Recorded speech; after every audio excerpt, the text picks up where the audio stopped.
One more week to go until real NFL football kicks off. Rams and Bills debut next Thursday. Week and some change till the Eagles kick off their first regular season game against the Detroit Lions up there in Detroit. Hello, everybody, and welcome in. It's 7 o'clock, which means it's Bird's IQ. I'm Kyle Quinn, riding with you solo tonight. We're gearing up for the regular season because, like I said, this time next week, we'll be on ahead of the season opener, Rams-Bills. We're going to take a look. If we have some time later on the show, I want to possibly save this for next week when I have Matt, but we're going to take a look around some of the other divisions in the NFL. Where do the Eagles stack up in the NFC playoff picture, just the NFC picture in general?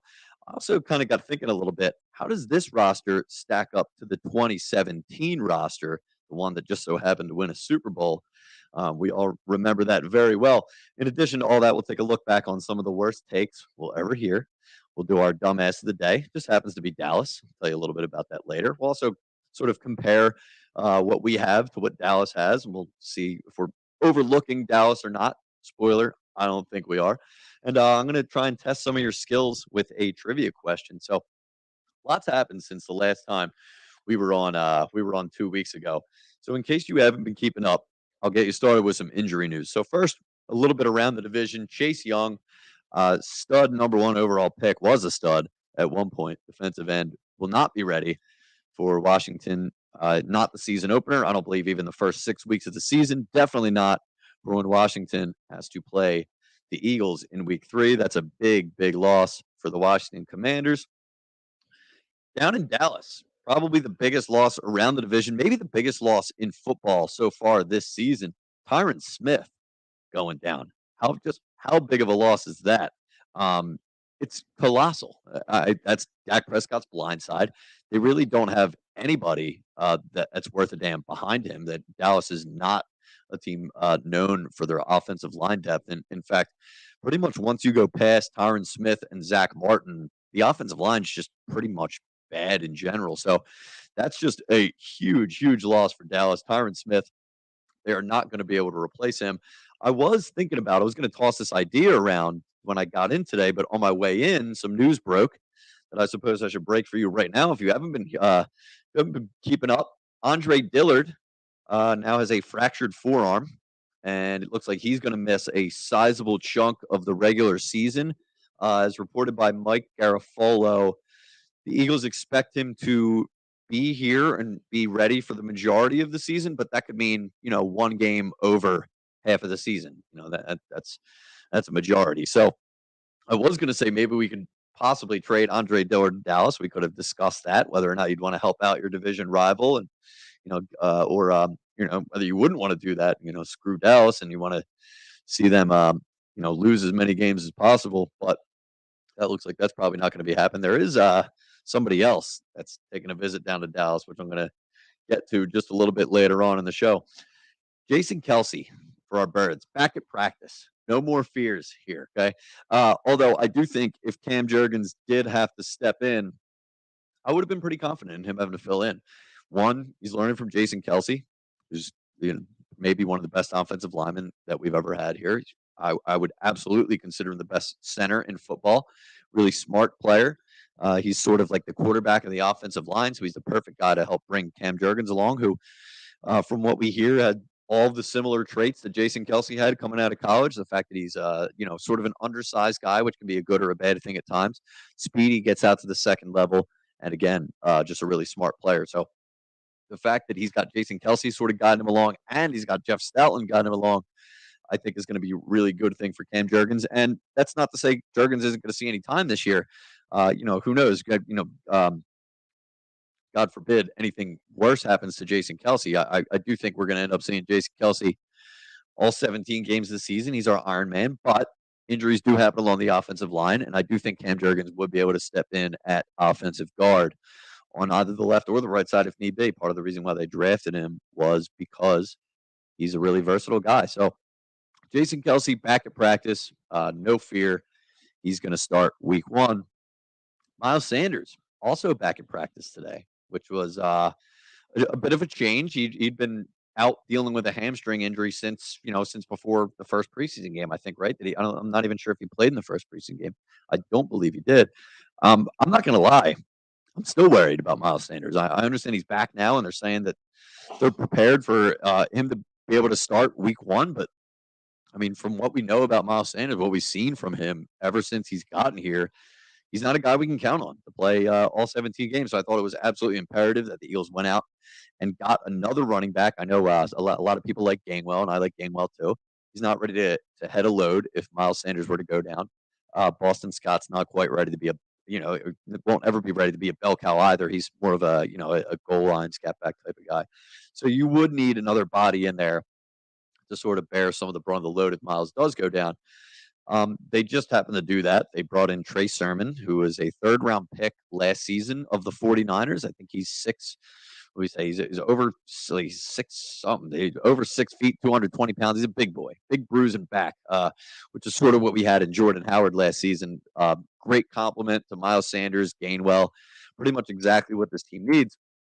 I wouldn't even say that he got cut from the 49ers because he wasn't a good enough player. Simply put, the 49ers have a really stacked and talented roster, especially in the running back position. I mean, they got Elijah Mitchell. They use Debo sort of as a hybrid wide receiver, running back type of player.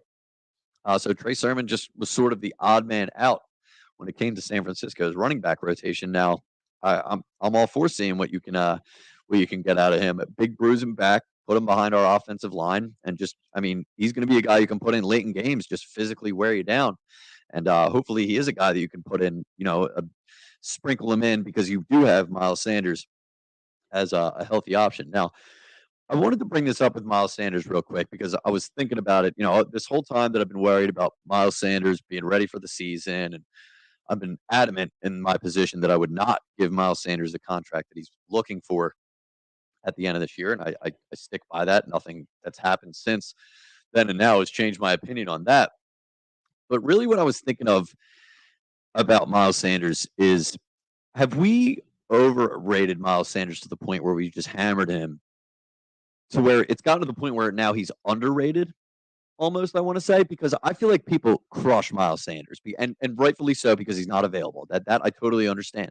But take the injury part away from it for just a second and just look at him as a player and, the skill set that he brings, and as a rusher. The guy averages 5 yards per carry on his career. I mean, you're going to take that with any running back. That's, you're getting a first down every 2 times you hand the guy the ball.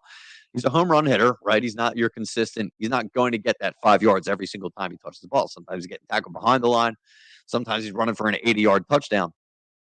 But I don't think he's this, bad running back. People trash Miles Sanders as though he's sort of worthless and he's not a key part of this team. And I think if Miles Sanders is healthy, he's a major, major part of how this offense is going to click. I'm just telling you right now, he's a second-round running back for a reason. The guy has skills. Hasn't quite been able to put it all together. And like I said, he hasn't quite been able to remain available for the Eagles in this entire time that he's been here. But I do think when he is healthy, he's an excellent, excellent option out of that backfield, especially this season, considering, some of the passing threats that we have. Teams, probably will be more hesitant, I would say, to stack the box against a guy like Miles Sanders and against, just this Eagles offense as a whole, just because of, the passing options that they have. I think Miles Sanders it could be due for a bigger season than we might have originally expected, just sort of considering, where he's been right up to this point. TK? Kyle, I think he gets such a hard time because it's one availability and one his hands. Yeah, he that is true. He is known, to not always hold on to the ball. So I think that's why he gets such a hard time. Yeah, and the hands thing is a really good point, an interesting one, because remember his rookie season? He was catching everything out of the backfield. He was one of Wentz's best pass-catching options in general. I mean, they had him running seam routes up, in the seam and just straight up going for it. And Wentz would throw deep balls to him into the end zone, like the back corner of the end zone, and the bullet against Washington. That was a great one, too. Man, I just have no idea what happened. Now, that wasn't his coming out of Penn State. Everyone was like, no, he can't catch. He's not a pass catcher running back. But then he was doing that in his first year. And I was like, I don't know what the hell they're watching. But now I totally see what they're watching. The guy, he's not a very good option out of the backfield. But I do think just purely as a rusher, he's going to get some good opportunities this season. And for one, for what it's worth, he's going to be hungry. He knows this is a contract year. This is put up or shut up time for Miles Sanders. So he's going to be going all out, whether, and I hope that all out means that he's not getting injured and that he's on the field, and all out, equals 80+ yard touchdowns there.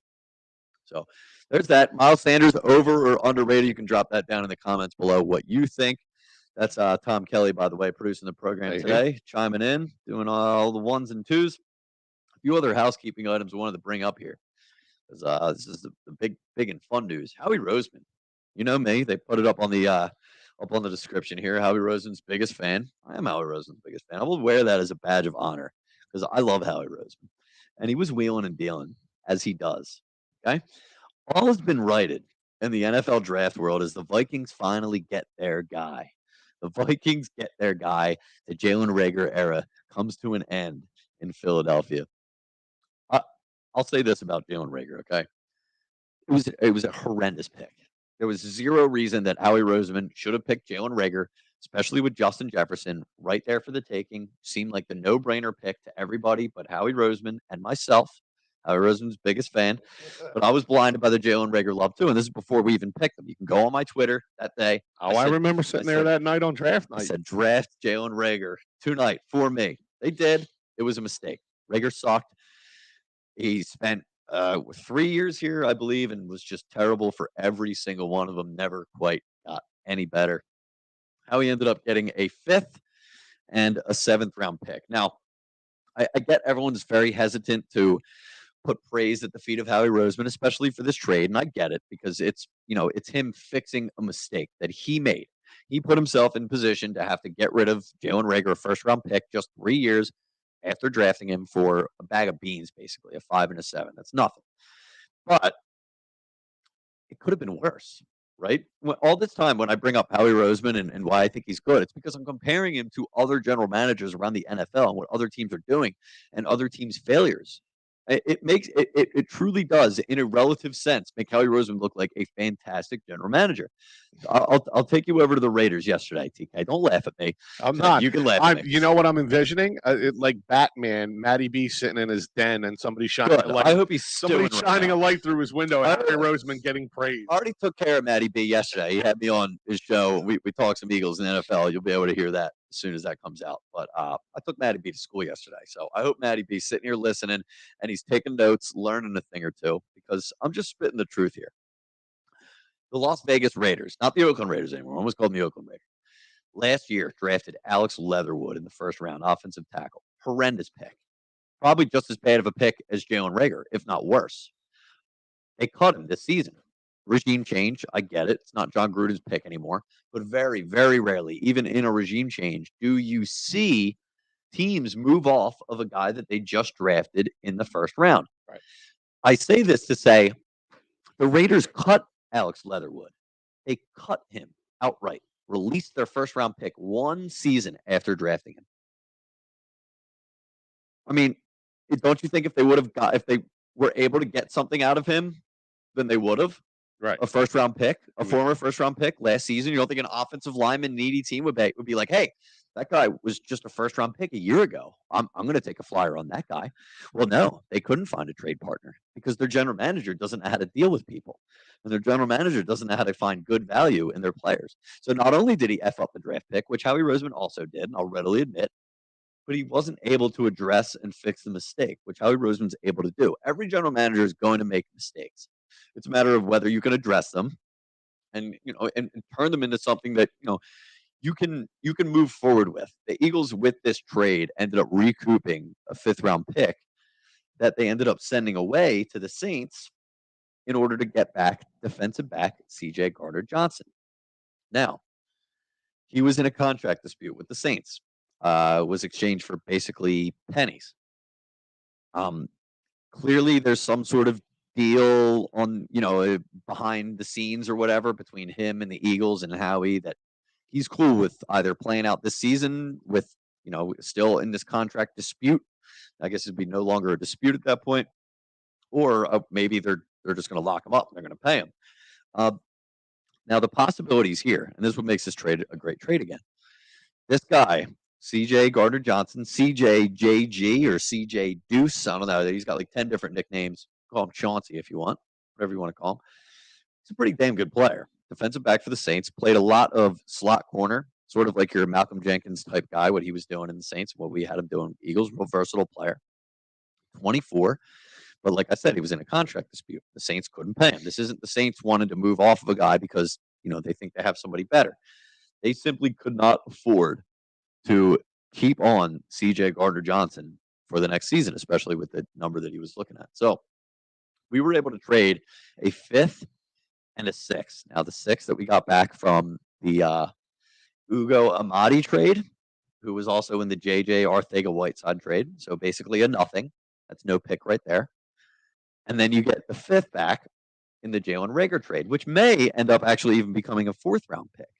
So you basically get CJ Gardner Johnson for nothing while being able to deal your 2 mistakes, JJ Arthega-Whiteside and Jalen Reagor, back to the rightful places in Seattle and in Minnesota. Now, here's the kicker. This guy, CJ Gardner Johnson, walks at the end of the year. The Eagles get rewarded with a draft pick compensation, which would be higher than any of the draft picks that they gave to the Saints in exchange for the Garner Johnson player. So the Saints could have let this guy stay on and let him walk next year and recoup maybe a 4th-round pick.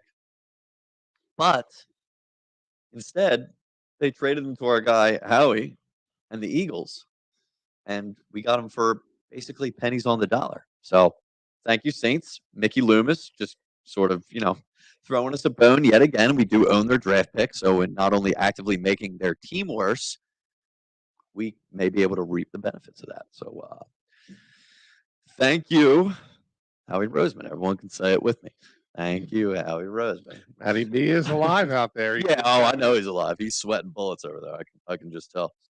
But don't fear about this CJ. I know a lot of people had hang-ups about Garner Johnson, whether or not he's a fit in this scheme. They weren't going to go after this guy if Jonathan Gannon didn't think that he was going to be able to use him in his defense. And plus, think about a guy like Minka Fitzpatrick, your guy like Malcolm Jenkins. These are the kind of guys that you should be putting CJ Gardner Johnson in.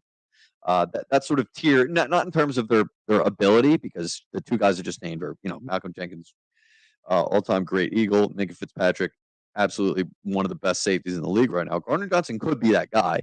He probably isn't right now. He's up there. But he's a damn good player, really versatile guy. And he's a tough, physical dude, real chippy. He'll get in your face. He's gotten in Tom Brady's face. He's gotten the Bears wide receivers punching him in the face.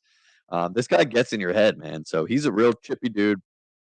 I think he'll fit in perfectly with some of the rest of the guys that we have on this roster, especially guys like Brandon Graham. And with that, with the CJ Garner Johnson trade, I would say that's the last hole on the team, right? You can say what you want about the question marks, right? And I will agree. There's a question mark at quarterback. There's a question mark at head coach. There's a question mark at defensive coordinator. But I wouldn't say there are any holes. Are there any glaring holes when you look at this roster as a whole, position by position? Would you say on any of them, that's a hole? That's something they need to address right now. I know some of you may have certain feelings one way or the other about the quarterback, but that is still, whether you like it or not, a question mark. You might think it's not a question mark, but it's still a question mark until we see him play this season. It's a question mark. Same with the quarterback. Same with the head coach. Same with the defensive coordinator. Question marks all over the place, but no holes. I look at the QB. That's a question mark, not a hole. Offensive line. There's not a single hole in the offensive line. In fact, I think they're the best offensive line in the league, and they're one of the deepest offensive line in the league. Running backs. Miles Sanders, Kenny Gainwell, and now Trey Sermon. Okay, it's not an elite backfield, but it's not a hole. I wouldn't say any of them are bad, need to be addressed right away. You have some guys back there that can get you yardage, get you good mileage, especially behind this offensive line. Wide receivers, absolutely no holes. 0 holes. You got Quez Watkins as your number 3, right? Who was basically our number 2 last season. A.J. Brown and Devontae Smith, who's going into year 2, 0 holes at wide receiver. Zach Pascal is your number 4. That's some quality depth right there. So, and majority of the team is a question mark. So that's just idiotic. I'm not even going to dignify that with a response. The defensive line, not a hole. Maybe you could say it's a question mark because you got some older guys. but nowhere where you would say, no, that's a weakness. Like that's a weak point of the team. There just simply are none of those. Now, the linebackers, again, question mark, but I wouldn't say hole. Kaiser White, Davion Taylor actually just got cut. Friend of the pod, Davion Taylor, my guy right there. Kobe Dean probably will see himself get some action later on the season, and then you got T.J. Edwards, who everyone's just ranting and raving about all year. And I mean, it's a much improved linebacker group from where it was last year, where you would say that all three or all two or however many linebackers that were trotting out there were holes, and they were. This time they're not holes. Safety, no holes. You got Marcus. Well, all right. Marcus Epps, maybe I think you could say is the closest thing to a hole, but the team is hyping him up like he's, I wasn't buying it until they also cut Anthony Harris when they signed C.J. Garner Johnson. That to me indicates that they are high on Marcus Epps, and if they're high on Marcus Epps, Jonathan Gannon was a defensive backs coach. I'm going to trust his judgment on Epps, and I think Epps and C.J. Garner Johnson is going to be a pretty good safety tandem that we have back there. And then you got the corners, and there's definitely no holes in the corners. I mean, you got Maddox, even CJ can play a little bit in the slot if you need him to. And then you got Slay and freaking Bradbury. So holes? No. Question marks? Sure. Maybe there's some question marks. All right. Now, all this got me thinking because I'm looking at this team with no holes here, right? I'm like, I mean, how could they not win a Super Bowl? So I just brought myself back to when we did win a Super Bowl. Nobody expected it in 2017. Going into that season, you weren't saying, oh, this is some stacked roster that there's pretty much no chance that we're not going to win a Super Bowl. I think nobody was putting money down on the Eagles to win the Super Bowl that year. But then at the end of the season, you look back on it, you see a lot of those guys on the roster, and you say, man, that's a really talented roster, especially, considering a lot of them had played above their heads and above their pay that season, like guys like Corey Clement, Nelson Aguilar, who I just applied the Aguilar theory to Jalen Reagor a couple of weeks ago. That's not going to happen, not here at least. Patrick Robinson, a bunch of one-year guys that really just played the absolute best that they could. But, I mean, you look back on it, it was a pretty damn talented roster. Your LeGarrette Blount's, Jay Ajayi, that's a stacked running back room. Now, I wanted to sort of go position group by position group. And TK, I want you to help me out with this a little bit. 2017 versus 2022. Sure. I want you to go, you give me 2017, 2022, or it's a wash. And I'll start with the offensive line. What do you think? Offensive line, who has a better offensive line, the 2017 Eagles or the 2022 Eagles? And this is fully healthy. Ooh, this is so close. Tough, right? I think this is a wash. I was going to say that. It's got to be a wash. Man, both those O-lines were just stacked, and this is the depth on this one. They might have 2017 beat, but your starters, I would say a wash. Yep, that's an excellent point. I think the depth, and if Dillard's healthy, then definitely, but not as of right now. Maybe you're lacking a little bit on the depth there. O-line, I would say that's a wash. D-line, I'm going to go 2017 with the D-line. The D-line in 2017 was 8 deep, and they were a younger Fletcher Cox, a younger Brandon Graham. You had Chris Long. I mean, man, those guys were nasty, and you could rotate them like constantly. I would probably say just because of the question marks on some aging players and Cox and Graham. Davis. Yep. The sky's the limit, but I would probably say I don't know. I might watch these two. Really? Okay. Yeah. I think I'm with the signing of Reddick. Sweat still here and everything. So, I'm going to go wash. I'll take it. That's interesting. I would go 17 just because of the fact that, I mean, man, you could put the entire backup 4 guys on that defensive line out there. And, I mean, they were still going to crush it. They were a really, really fun defensive line to watch there. So, D-line, you give them a wash. I'm going to give them 2017. Wide receivers, I don't think it's even close that the 2022 team has better wide receivers 100%. Than the 2017 team. I mean, Alshon had a great year. Torrey Smith, another good year. Aguilar, whatever. A.J. Brown, Devontae Smith, clear. Wide receivers, clear. Running backs, I'm going to give to 2017. Same. Ajayi and Blount, I think, is a little bit better than Miles Sanders, Trey Sermon, Gainwell. You know what I mean? Garrett Blount was just an absolute beast that season, and especially in the playoffs, man. I love the way LeGarrette Blount ran. That was awesome. All right, QB. Look, say what you want about Carson Wentz, but he was playing at an MVP level that year. You have to give it to 2017, especially considering the backup came in and won the freaking Super Bowl. Yeah, pretty much. 2017 Eagles get QB, they get running back, they get wide receivers. They get D-line. So linebackers, man, this is a tough one because the 2017 team didn't have great linebackers, but I'm still not certain on these guys, right? I'm these taking guys 22 all day. Really? Yeah. These guys have a lot to prove, but man, Kendricks, Bradham, it's a pretty good seasons for us in Hicks, 2017. too. And Jordan Hicks. Before he went down with injury. Yeah. I mean, I'm still taking the squad. I think there might be more talent on this squad, but those linebackers played better than we've seen we haven't seen these guys yet. I'll call that one a wash. You okay with calling the linebackers a wash? Fair. Are you gonna fight me on it? No, you're gonna dive across this table and strangle me like you want to. I would just flip the table and then come get you. You could do that. Too. No, I'm taking 2022. Okay. I felt it. I felt it in the pit of my stomach. All off season. I am ready. Okay. I'm ready. Cornerbacks. You got to go 2022, right? I mean, dude, that secondary was absolutely the weak point of the 2017 team. They got lit up by Tom Brady in the Super Bowl. Darby was getting his lunch eaten by Rob Gronkowski that entire game. That was brutal. More the second half than the entire Definitely game. the second half. No, you're right. But the entire game, he was getting his lunch eaten by somebody because Tom Brady put up a record number of yards in that Super Bowl. It was sick. So, unbelievable. And just the fact that we won. Thank God that we're not talking about it in such a horrific way. Right. Safeties, got to go 2017, man. Yeah. Malcolm Jenkins, Roger McLeod. Woo! That's a good squad right there. And am I missing anybody? O-line, D-line, no. What about coaching? Coaching, big one. Coaching is 2017 by, I think, a large margin. Way more experienced staff. Right. Frank Reich, Dave Phipp, Jim Schwartz, helping Doug Peterson along, who's been around the block for a while, been around football for a while, played football. I think I would definitely give the edge to the 2017 coaching staff over this young squad. So let's divvy it up then. We got, by my count, 2 washes.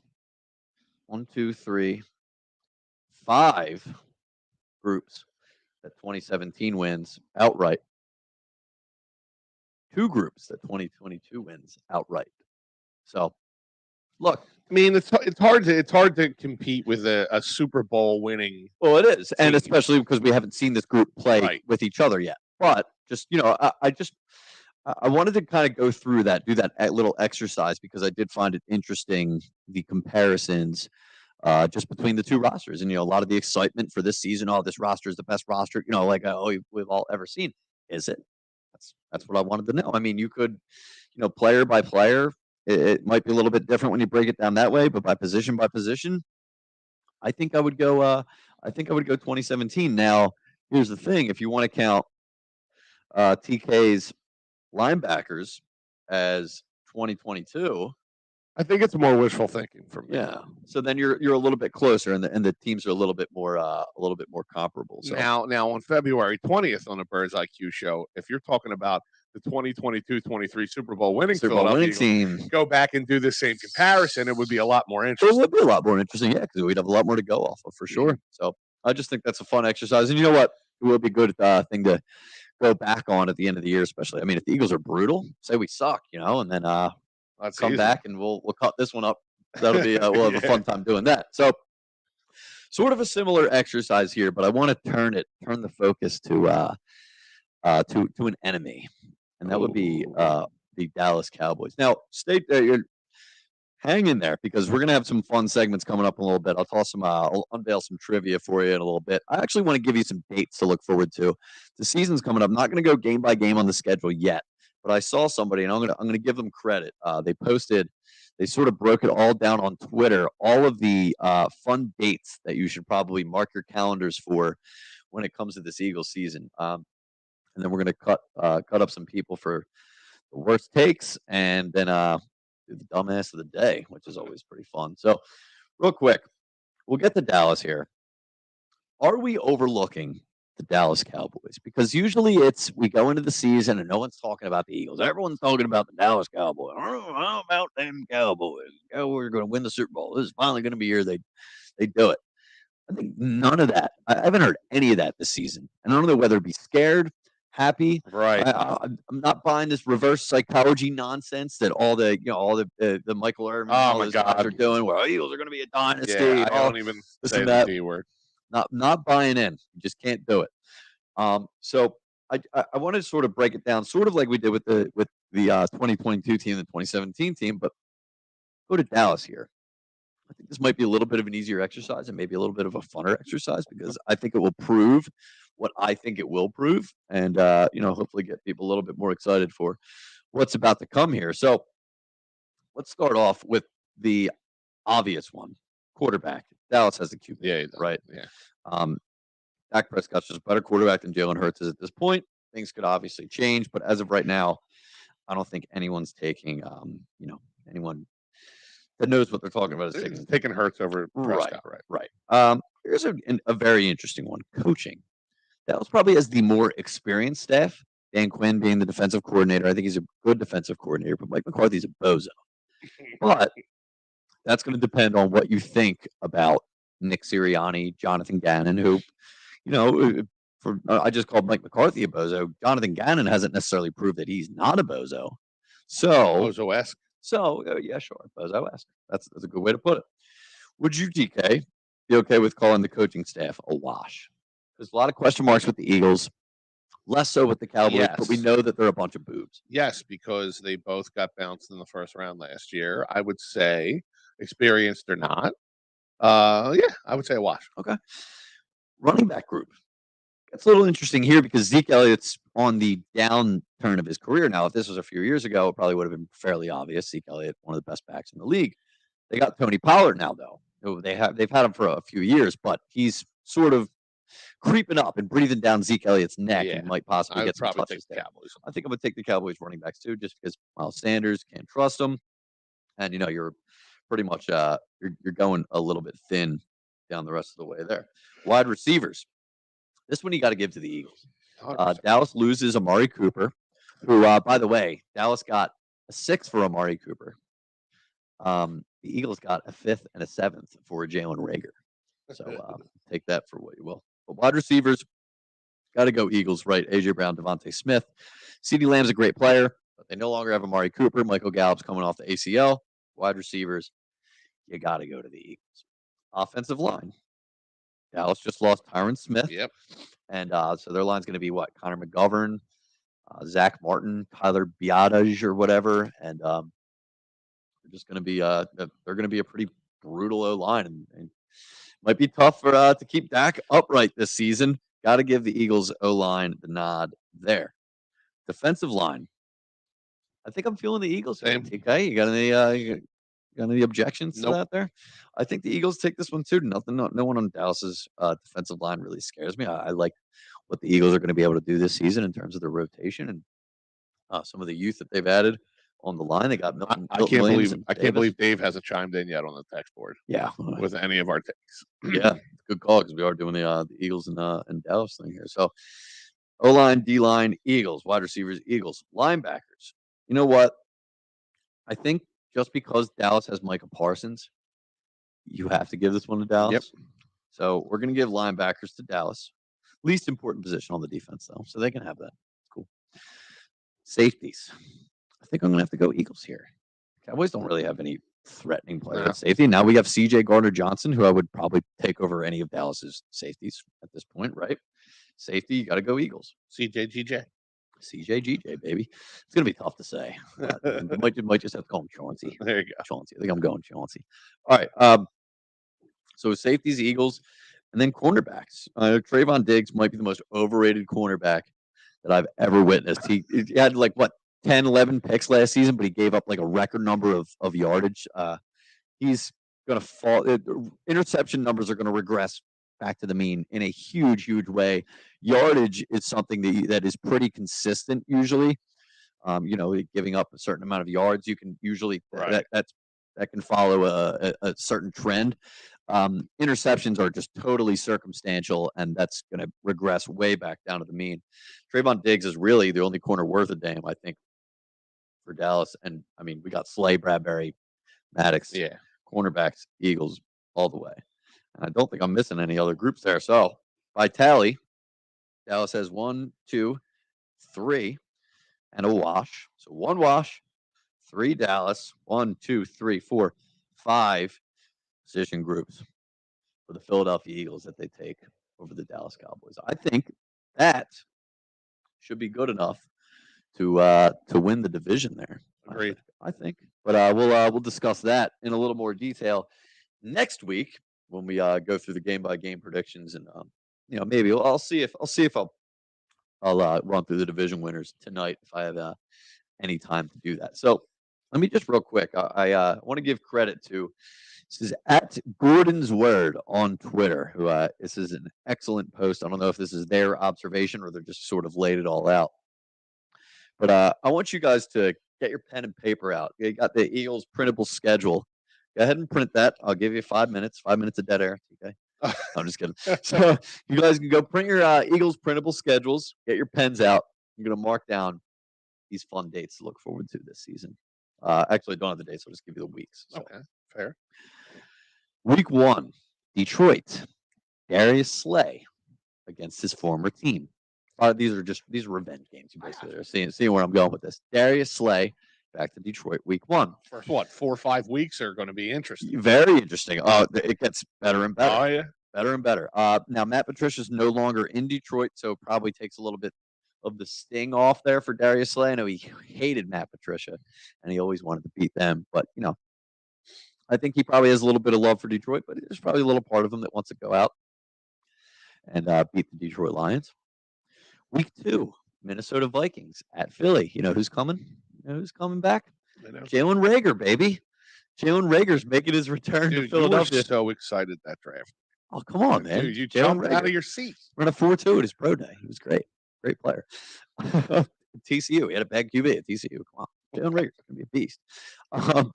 He's coming back. Philly, week 2 with Minnesota. How long do you think it takes until he takes a shot at either Eagles fans, Eagles coaches, Eagles players? It'll be the week of. Did he have an introductory press conference in Minnesota yet? That was I would have put my money on that one there. So Reagor coming back to Philadelphia, week 2. That'll be a good one. Mark your dates for that. Even though is Reagor even going to play? He'd be buried on the depth chart behind Thielen and Jefferson. Oh, definitely. Reunited with his boy Justin Jefferson. Week 3. The Commanders come to Philly. Or no, they host Philly. So we're going to go to Washington. Probably with a good contingent of fans of Philly. Philly Sports Trips. Yeah, Philly Sports Trips. One of the fine sponsors of the network. There you go. Philly Sports Trips. Make sure you get your tickets for that one. Head on over to phillysportstrips.com. phillysportstrips.com plug. $325 gets you a bus ride. Tailgate, food, ticket, the whole 9 yards. Good stuff. So make sure you go do that and go and boo the ever-loving crap out of Carson Wentz in his own stadium. Just don't hold on to any of the railings. Just make sure. No, well, at least not when Jalen Hurts is next to it. Week 4, Jacksonville comes to Philly. Guess who's coming to town? Our good buddy Doug Peterson. There you go. Another little reunion. Dougie P. These are some fun dates, aren't they? Right. It gets better. Week 5. The Cardinals host the Eagles. Guess who's on the Cardinals? Our good buddy, Zach Ertz. There you go. We get to see Zach Ertz again. So that's the first 5 weeks of the season have something at stake there for at least one of the players. But wait, there's more. Week 6, possibly somebody that I'll just tease right now might be joining the Cowboys, and they may come to Philly. Either way, week 6, Dallas, Philly. You don't have to say it, big guy. Get to it in just a second. Week 10, we're jumping ahead a little bit. A little bit of week 7 is actually our bye, and then week 8 and 9, I guess we'll see something will pop up for that week. Week 10, then we're back in Philly, and if Carson Wentz is still the quarterback for the Commanders, there we go. Then we're back in Philly, and we get our real chance for him to feel the full wrath of Lincoln Financial Field.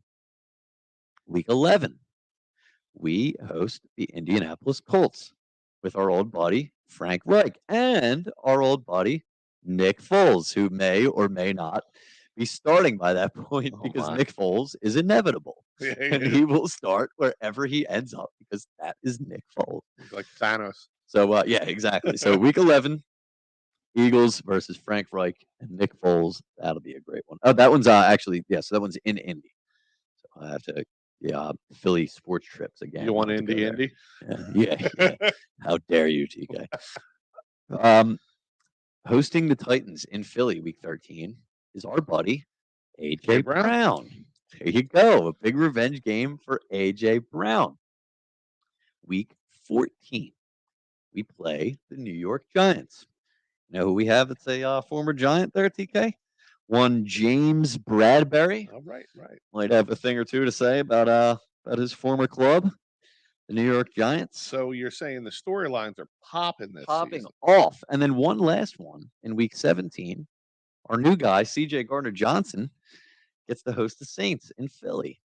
Revenge games. Let's say 1, 2, 3, 4, 5, 6, 7, 8, 9, 10, 11. What is it? Week 8 and 9, or what are the other 8 two? and 9 are I'm not sure. I have to look at the schedule. That could be, if one of those is the Giants, then you can throw the Bradbury game into there. So let's see if that is the case. It would have to be. Then because one of them, because you would be missing a week there. Let's see. Oh, damn it! Now I pulled up the wrong thing. Okay, Jags, Cardinals, Cowboys. Oh no, it'll be Steelers and Texans. Yeah. So nothing there. You have to do a lot of digging. Yeah. There's nothing. Probably some loose connections there. Cross-state rivalry for Pittsburgh. But yeah, so mark your dates down, man. That is going to be it's going to be some fun stuff. Just tune in all season, folks. Yeah, tune in all season. All right, so we do throughout the season. Usually, I try to keep it centered around the team that we're going to be playing that week and try to formulate a nice little trivia question. I'm just going to give you a little taste of what some of the questions I might be asking this season. I'll put them out there. You guys in the comments, if you think you're a NFL trivia whiz, you're welcome to jump in, blurt out the answer. If you like, TK, you are not welcome to do that because I want some people to fair enough. Want some people to I'll toss this out there. You're welcome to stew on it. Toss two of them for you. Just want to write these down. First one. There is one team in NFL history who has never, ever had back-to-back winning seasons. Back-to-back winning seasons. So that was seasons with a winning record. They made the playoffs 2 years in a row, to give you a little hint. But one of them was not with a winning record. Wow. So, only team I have a feeling in NFL history to never have back-to-back winning seasons. Don't Google it. So, don't Google it. You can put that one out there. And here's another one for you. How well do you know your stadium names, TK? Huh? Do you know what the one NFL stadium is that is no longer named after a person or a company? There's one left. Not named after a person or a company. So you if you know the answer to that one, you're welcome to take a guess on that one. So it's not the Freedom Financial Pavilion. Definitely not. It's not Lincoln Financial Field either. Now, it was one of them. There was two. It used to be Arrowhead was one of them. Right. But now it was purchased by Geha or something like that. I don't know. GEHA. No idea what the hell it is. But it is no longer. It's that at Arrowhead, sort of like Empower Field at Mile High Stadium. So Mile High is no longer one of them. There is but one left. One left that is that's still going strong with the same name. And they're actually thinking about moving, I believe. So that could give you another hint there. All right. Let's Walter checked in on the text board already Is that right? Okay. What did Walter say? Soldier Field. Walter got it. Damn. That's the one right there. Soldier Field. So yeah, Soldier Field was one. Arrowhead a few years ago. Mile High Stadium. Yeah, but Mile High is now Empower Field. Just Soldier Field going strong, baby. All right, and the other trivia question that I had was the only team in NFL history to never record 2 seasons back to back with a winning record. It's tough. I mean, think of one of the. I wouldn't go to a team that's been around since 1930 because that probably didn't happen, right? Right. So I would think more recent terms there. All right. You want to crush some takes, DK? Let's go back and check out some of the worst takes that we've seen here. All right, now I had some prepared, and then I just saw this one from 2020 on Twitter before I came here today, which is just outstanding. Walter Road Texans ? It's not the Texans. I have a feeling I know who it is. Not the Texans, but the Texans is a good guess. They are the newest team in the NFL, the Texans, but it's not the Texans. Walter, I do appreciate you taking the guesses. This one, this take here from 2 years ago now comes from Eric at Giants fan 1500. I already see where this. There should be some wisdom.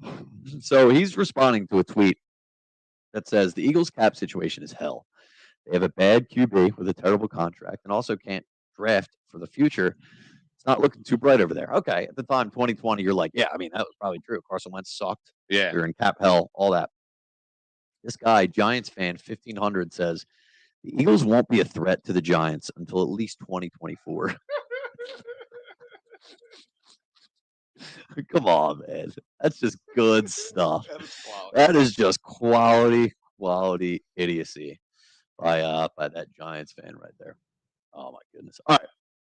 I throw this one back at myself a little bit. We've mentioned it a ton throughout the show and all the time, but it's finally time to put a bow on it. This is it.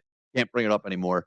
I was wrong about Rager. I mean, flat out. It was one of my most idiotic takes in the world. Maybe the most idiotic take in the world that anyone's ever had. I just feel Rager's gonna be a good I player. feel honored that I was able to be there with you that night. And we went 4.5 hours strong that night. That's right. On air, folks. Yep. And Jalen Rager was driving most of it. You were so fired up, bro. But I'll take my L on that one. It happens. Now, not as bad of an L, I think, as maybe this guy who is a Minnesota writer, reports for the Timberwolves, I believe the Vikings. Anyway, this guy clearly didn't do much research on Jalen Rager when they traded for him, because he tweets, the Jalen Rager trade means Vikings fans won't need to hold their breath every time the opponent punts. I'm sorry, pal, but all you have to do is go back and watch his most recent game that he played against Tampa Bay, where he muffed. Well, did he muff two? I think he might have had two fumbles. I know he muffed the punt. But anyway, go back to his most recent game against Tampa Bay, and you'll see that that is just simply not the case. Now, as Twitter goes, Twitter doesn't let you forget. Or Twitter doesn't, they don't let you get away with one if you're wrong, right? If you say some idiotic stuff, they're going to correct you. Now, he responds to his tweet just about, let's see, what's this, 5 minutes later? Literally 5 minutes later. Says, after 5 minutes of research, this is categorically false. Assumed Rager's experience as a punt returner would be an upgrade, but it is not good experience. Gotta respect the recanted, redacted statement. He owned up to it, which we absolutely respect. And finally, I just wanted to bring this up because this guy got cut just earlier today. I think he might have gotten picked up by somebody else. But either way, Kellen Mond got cut from the Vikings. Why do I bring up Kellen Mond, you ask? Kellen Mond was on Chris Sims' top 40 quarterback list last season when he unveiled that ridiculous asinine list. This list of yours. Kellen freaking Mond, and Jalen Hurts wasn't on it. And now Kellen Mond is, finding his way around practice squads. I mean, Chris Sims, come on, dude. Like, you got to don't dash any credibility that you have putting freaking stupid Kellen Mond on your top 40 list of quarterbacks, dude. Jesus. God. All right. Doesn't look like anyone has any answers for the who is it? Jacksonville Jaguars? It's not the Jacksonville Jaguars. They've had a couple solid seasons put together back to back. I did have another guess. Go ahead. Cincinnati Bengals. It is not the Cincinnati Bengals. You were on the right path going with the Jaguars because they entered the league in the same exact year as the Carolina Panthers, who have never put together back-to-back winning seasons. Now, they have made the playoffs 2 years in a row, but the 1 year they won the division at 7-8-1, maybe it was, or was it 7-9? Either way, losing record, but they won the division, ended up getting in. I think did they beat the Cardinals that year in the playoffs? I think they won a playoff game that year. Either way, the Carolina Panthers are the team who's never had back-to-back winning seasons in the NFL. How interesting is that? I mean, they've been around since 95, so that's solid. That's a solid amount of time for you never to put together back-to-back winning seasons. Remember, when I was a kid, it was the Rockies and the Marlins in baseball, and then shortly thereafter it was Carolina and Jacksonville in football. Yeah. All right. get to the dumbass of the day. Yeah. Now we're gearing up toward the end of the show here, and I'll save. I'm going to go through division by division. I feel like that needs more of a show, more time to do, and I'll do that next week when I have Matt, possibly Eric on. We'll run through the Eagles' schedule game by game. We'll do division predictions, rank everybody. We'll give wild card teams Super Bowl predictions, Super Bowl winners. Yes, I will be prepared to give you my Super Bowl 57 winner this season next week, and that'll be leading into Rams Bills, man. First game of the season. Super excited. We'll also give you some gambling, maybe some fantasy tips. I guess we can't give you fantasy tips anymore. All the drafts are over, so we'll give you some gambling tips. I know Matt likes to check out some of the juicy lines before all those games get going. I personally wouldn't touch anything at this point, especially, we have practices still to go. People are going to get injured in practice. People are getting injured in practice. I wouldn't lay any money down on any of these games, except I want to make this declaration right now, okay? The Eagles being only -4 against the Detroit Lions might be the most disrespectful thing I have ever witnessed in my entire life. We are going to slap the Detroit Lions to the tune of 46-10. Wow. We're going to beat them by 36 points. So if there's a way for you on your little gambling app to put money down on the Eagles by 30, I suggest you go and do that right now. Yeah. And then you'll go and be able to buy yourself a new car or a new apartment. Maybe not in today's economy, but you know what I'm getting at. Anyway, Eagles -4 against the Lions. That's a slap in the face, dude. Dan Campbell is a fraud. All right. Say that right now. Dan Campbell is a fraud. We'll clip that for later in the season. I might end up myself again on the worst take of the week segment with this one. So, all right, dumbass of the day. I hinted to you earlier. I hinted throughout the show multiple times that it's the Dallas Cowboys, and it's always the Dallas Cowboys. So I feel like I'm taking the low hanging fruit here, right? But the Dallas Cowboys, man, they're about to do something that, God, I hope they do so badly. I really hope they do this. Now, a week ago, Tyron Smith, possibly the best left tackle in football, one of them up there, has this, forget what the injury was, something with maybe his chest or his oblique or shoulders, whatever it was an upper body injury, I think. But he's going to be out for a while, Tyron Smith. And that's a major, major blow to the Dallas Cowboys. Now, they're not just going to go into a season saying, wow, that's it. Tyron Smith is out. Dak Prescott's screwed. He's the quarterback we just signed to this multi-year deal, all this money. They need to protect him at all costs, whether or not they think this is a lost season or not. They need somebody to back up Tyron Smith or somebody to fill his place. Now, I'd floated around the idea of Andre Dillard getting traded there. That doesn't seem like it's going to happen anymore, especially now that Andre Dillard's hurt. I know Eric Flowers was available at one point. Basically, there's just no good offensive lineman available right now for the Cowboys to take if they wanted to. However, there is one man, and let me put on. I'm going to try to give you a little sales pitch here. So you're the Cowboys. I'm the agent. Do you like washed players? TK? As in clean? No, like washed, as in washed up past their prime. Sure. Oh, you do? Okay. Well, I just like the Cowboys. I'm the Cowboys. Right, you are the Cowboys. You like 40-year-old players. Why not? You like oft-injured players. Do you like players that don't finish games that they start? Do you like false starts? Do you like poorly timed holding penalties? Do you like selfish players, TK?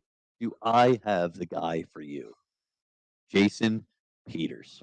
Here we go. Jason Peters is set to visit the Dallas Cowboys. I think at some point, maybe this weekend, this week. They didn't specify the date that he'd be visiting, but it's looking like Jason Peters might be the left tackle replacement for Tyron Smith. Now, look, I know some people are like, oh, you're Jason Peters, an Eagles legend. Can't see him in a Cowboys uniform. I'm beyond that at this point, okay? Jason Peters' legacy with the Eagles is what it is at this point. Right. I know that he was a great player here and that at the end it was bad and it was really annoying and he was selfish, like I said. And he pissed me off with the way that he basically demanded that he wanted to be paid this amount of money, wanted to be paid, or he wanted to start over so-and-so, and Doug Peterson just bent to his every whim. It was brutal. I couldn't stand it. I was counting down the days until Jason Peters is out of here. Now, if he wants to go and do that for the Cowboys, I say it's about time the Eagles had our own damn sleeper agent over in Dallas. I mean, we got the Miles Austins, the Orlando Scandricks. We get those guys all the time, the DeMarco Marys. Let's get our freaking guy in there. Where's our inside guy? Jason freaking Peters, dude. I mean, look, Jason Peters is a guy that just has nothing better to do with his life at this point, right? Because a man who's 40 years old, if he had kids, I'm sure he wouldn't be in the NFL right now, but he doesn't. So he's basically just like, I got nothing better to do with my Sundays, so I'm going to go out and just, and try to play. I know people are trying to justify, he wasn't that terrible last year with the Bears. He started 15 games. He started 15 games. He doesn't finish them. Every time you watch him, he's tapping out. I need so So if Jason Peters is starting for you, so is the guy that's behind him. Mm-hmm. It's a package deal with Jason Peters. So that's going to be a lot of fun. I really, really hope that materializes. Jason Peters is, at this point in his career, a turnstile. He can't get off the line quick. That's why he false starts. And, I mean, he's going to be getting penalized for that more and more and more now that the sheen of him being sort of a Hall of Fame all-pro left tackle is going to be wearing off after a few, seasons of just being a poor player. Referees aren't going to give you sort of that benefit of the doubt anymore. Right. Hopefully that sort of piles up and it comes back to bite the Cowboys, although they really, I'm not defending them here in any way. They don't have a better option how to tackle. I mean, Tyron Smith going down at this point was the worst possible thing that could have happened for their season. I mean, that's probably one of the most depleted markets in general in the NFL. Offensive linemen don't grow on trees, especially good ones. Right. And then if you lose Tyron Smith, replacing him is just going to be extremely tough. One more thing I wanted to bring up, and this is sort of a dumbass of the week or of last week, because this was a, I don't know, a lot of these teams are like during preseason games do like mascot games where the mascots run around, play football with like other kids or like other mascots and stuff. I saw a video of the Ravens mascot going down with a non-contact injury during one of these games. Latest update on that. Poe suffered a season-ending ACL tear. That's Poe, the Ravens mascot. It's a season-ending ACL tear. That's horrible, man. So, yeah, I mean, this is per Adam Schefter. A blow to Baltimore. The Ravens mascot, Poe, suffered a season-ending knee injury during Sunday's preseason game versus Washington, sources tell ESPN. Poe will be placed on injured reserve, and team is expected to hold tryouts to find a new mascot while Poe rehabs. Poe, man. So that's tough. Tough blow to the Ravens, but I have a feeling that they're probably crossing their fingers and saying that's a little bit better than what happened last year when they lost literally their entire running back room before the season even started last year. And look, I'm sorry for Poe, but Poe, the running back's on my team. Yeah. Sorry, Poe. I mean, you're kind of, look, if it were Swoop, I probably wouldn't even bat an eye. Screw Swoop. If it were the Fanatic, I mean, that'd be an entirely different story. Exactly. But like Swoop, who cares about Swoop? All right. That's going to do it for today's show. Had a lot of fun. Those are kind of some of the segments we're going to be whipping around, tossing around, having some fun with during the regular season. Again, we should have a lot more material to work with as we go throughout the season there. So that's going to be a lot of fun. Looking forward to doing that. Looking forward to next week when we do our full deep dive prediction show for the 2022 Eagles and the 2022 NFL season. That'll be just bumping up against that freaking first Thursday night game, Bills and Rams, baby. Super excited for that. Until then, we have some college football this weekend, week 1. I know we had it last weekend, but that didn't count. Week 0 doesn't count. Week 1 this weekend of college football, and then a full week of gearing up for some Eagles football. So that is going to be a damn good time. Looking forward to that for sure. TK, thank you for producing, my good sir. Everybody commenting along and listening and joining in, participating. Always appreciate you guys, and I will talk to you next week. Go Birds. Go Birds.